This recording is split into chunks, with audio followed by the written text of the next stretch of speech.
biryoshe cyane kuri jewe kuko twaheruka uwo nyine umugabaniriza sinamufata nk'abandi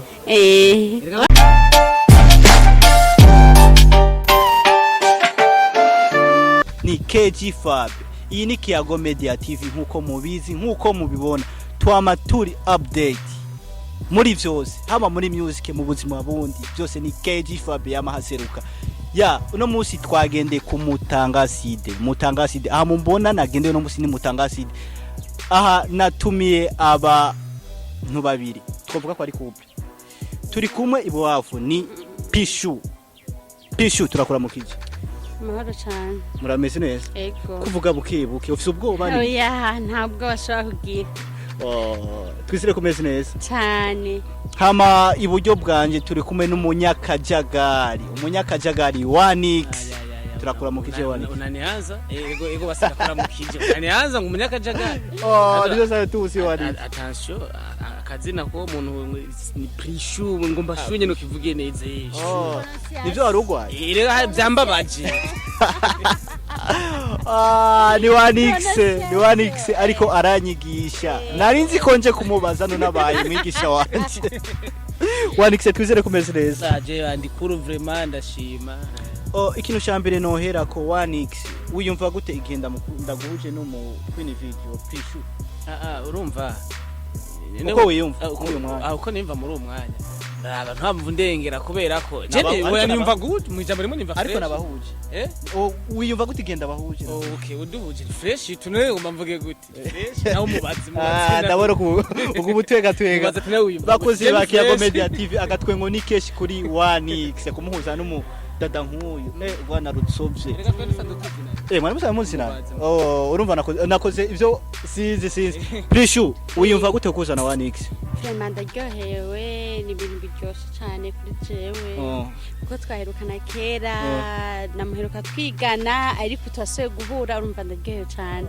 uraryohewe kuzana 1x nakaye kajambo ubwira KG Fab akoze igikorwa nk'iki ndamubwira ati merci beaucoup yes ni KG Fab mubaza twigana wabo wakangaye akanda kwa mubaze Pishu ndavuga nivyo wabo wanyu wari se yakwereka nyabo wanyuma mugaye arabese vraiment arabese ahubwo ari ukuntu twashaka gufashanya mugasi nabo wanyuma ahubwo twarakurikirana ni 1x n'umurimbi dusanzwe tuzi muri Buja Flavor Pishu ni umukwini video dusanzwe tuzi muri Buja Flavor hamwe 1x donc aguha idiri mu ndirimbo yiwe Pishu wovyakira gute kubwawe donc yoguhemba nkuko abandi baguhemba canke wamuganiza ko musanzwe mwigana mwari musanzwe muzinaye mu bindi bintu kanaka uwo nyine umugabaniriza sinamufata nk'abandi guteranya tuzira ahubwo ndiko ndagusabira oya ariko urasabira aho nk'uvyo kuvuga ngo umugabaniriza aho uriko uravuga azogabanya mbere wasanga yoje kubuntu reka ushobora gusanga ashaka yuko dukorana nawe nabahuje bakozi ba Kiyago Media TV ntawuzi cyatumye KG Fab aho uza Pishu na 1x kumbure ntuzanurusako ngo ni video shashiko mbisoka ntuzanurusako abajournaliste hari ibintu mwiharaje ntuzanurusako attention wevuga tuvuga ibintu ndiko ndabaza twahuye point naje ngakugira ndababaze naje ngakugira ndabaze menye donc ikintu gisanzwe gihuza 1x na Pishu kuko nta nivyo twari tuzi ko mwiganye ariko no musi KG Fab avuye ngaha amenye ko Pishu na 1x biganye KG Fab avuye ngaha amenye yuko ndetse n'abafani ba Kiyago Media TV baramenye ko Pishu na 1x biganye 1x woshaka tubwira projet iri hagati ya wewe na Pishu ni projet ko batwariganye gukumburukanya n'ibintu ariko no mukuni video na uri mu star kare mwahuye muri abaririmbyi wowe uri muririmbyi uri umunyeshuri na Pishu ari umunyeshuri ariko no munsi muhuye uri mu star uri mu artiste uyu nawe ni mukuni video KG ubu rero nta mu artiste azoramukanya n'uwundi bahuye n'igikorwa bagomba gukora ubu rero nta mukuna video no mu artiste bazana yazoramukanya uba mukanyosha Pishu aba munyakabiga gurira gute kumutanga ndashaka no kuba mba mu rumonge déplacement ziriho tugahura tukaramuka n'amatelefone ariho telefone byo nibisanzwe birazwi donc KG Fab umuntu sindi umunyaruza ko muramba barira oya wamaze kuba oya sindi 1x n'umunyakajagari turamuzi gusa namwegereye ndamoye kumutanga ari kumwe na Pishu shima kubaza vyinshi shima ko abakunzi ba Kiyago Media TV bomenya byinshi kuri 1x bomenya byinshi ku mukwini wacu video ariko aravyifatamo neza Prishu nafise utubazo ngomba kubaza nta kibazo mbaza Wanix ntufuhe Prishu afise umutipe basokana none mubura ndumukobwa suko ubwo se Wanix nyene ndabaza mu bone Wanix n'umugenzi wanje twariganye tout simplement Wanix ndafise message sindi ko ndasakuza ndafise message wandikiye Prishu ni naco cyanshikanye ngaha kumenya ivyo murimo ndafise message wandikiye Prishu donc umusaba rencontre iyo rencontre n'amahoro Niyo ntwanyereke message dusaba rango. Oya nikenewe gusa message iriho. Ivuga guti yivuge bivuga bafanya ngomba nibindi. Oya iriho message iriho. Yivuge ntango zenda guherusha. Basi mwahuye gute? Je ko message n'umuntu ayifise. Nende kwandikira umuntu ati bitu rakomeye uza kuri kumutanga tuduhurire n'ibiri bisi. Wamenye gute ko wari kumutanga 1x? Ndio kwandika uza kuri kumutanga ibintu biri simple. Ariko message ugomba uvuga. Ariko 1x no musira sohora na Prishu. Umukuni video Prishu. Nimusokana. Gusoka. Sinumva sansugombye kubishira mu gusoka. Mbo hariho girlfriend. Iyo bari girlfriend wawe canke nibindi bintu. Umvise rwo rusa. Amba ndakubwira. Ingorana y'industry y'umuziki. Wewe mugomba kuvanga ibintu muri industry y'umuziki sivyo? Ndiko ndabaza. Turi kumwe n'uwicambira wambwe n'umukune video je ndi mu artist. Sivyo pesa sifi birakwiye. Naho twosohokana sa sifi. Murasohokana cyane ni projet muri ko murapanga. Fata kwa ari projet. Bakozi bakiya go Media TV turindire projet ya 1x. Fata kwa ari projet. Wenda nabonye ivyo ugomba. Gute? Nabonye ivyo ugomba. Gute? Prishu we winumire. Winumire. Urabivuga.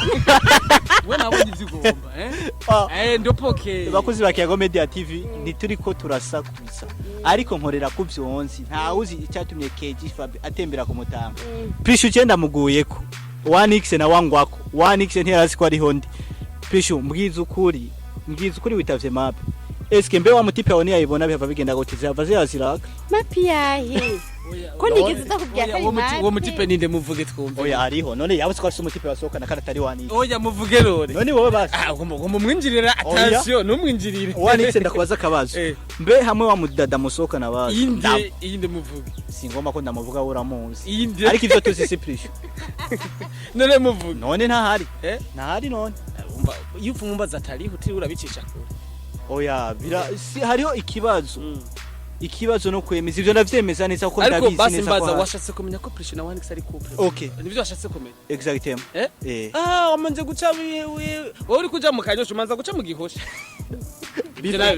bifese yarababwiye kera byozi ndiko ndabaza kuko biratangaje Prishu ndamusanze kumutanga 1x aza hansanga donc atabizi kuko tiyo message nayo ndayizi ko mufitane hankonto sindo munyarusa kumumbabariye sindo abanyesoko ko turabazi ariko 1x anguye kasanga ndi kumena Prishu umukwini video ariko aravyifata mu neza muri Buja Flava 1x ndashaka kumenya exactement ubusokana na Prishu cyane keji reka ndakusheshe wambajije sivyo ikibazo cyo kumaza ko Prishu na 1x ari couple Lindira rotre ukundi kwezi kwa Janvier uzobimbaza oya mukundi kwezi kwa Janvier no kuvuga ubu tukumatije muri February undindire mu indi Janvier 2020 mu indi Janvier nazo banabitunganije neza kandi nzocishura neza baduhaye umwango w'umwaka muri abutumviririza Prishu nyishira shawe wenda kwizera oya we nakubaciye kwawe Prishu nyishurira kora amasono umwana tsovye yo mu muzi rero ubibona nawe nyishura ivyo yavuze n'ukuri kuri 2020 muri Janvier aho uzoba wibarutse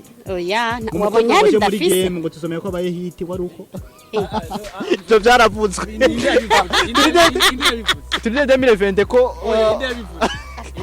turi direkezita umviriza none kwanza ngomba umviriza kandi iyi message ushimera Bface none agomba bakobwa ntibavyara none oya yavuze muri entertainment ya music ku buryo ariyo asanzwe ari entertainment ya music none agomba ari ingumbi none bashaka vuga aba format ari umuganga oya none yavuze abaririmbyi aba star ubu n'umukwine video aje muri industry y'umuziki turi ndetse 2020 ndamwihanije ibintu bimwe sivyo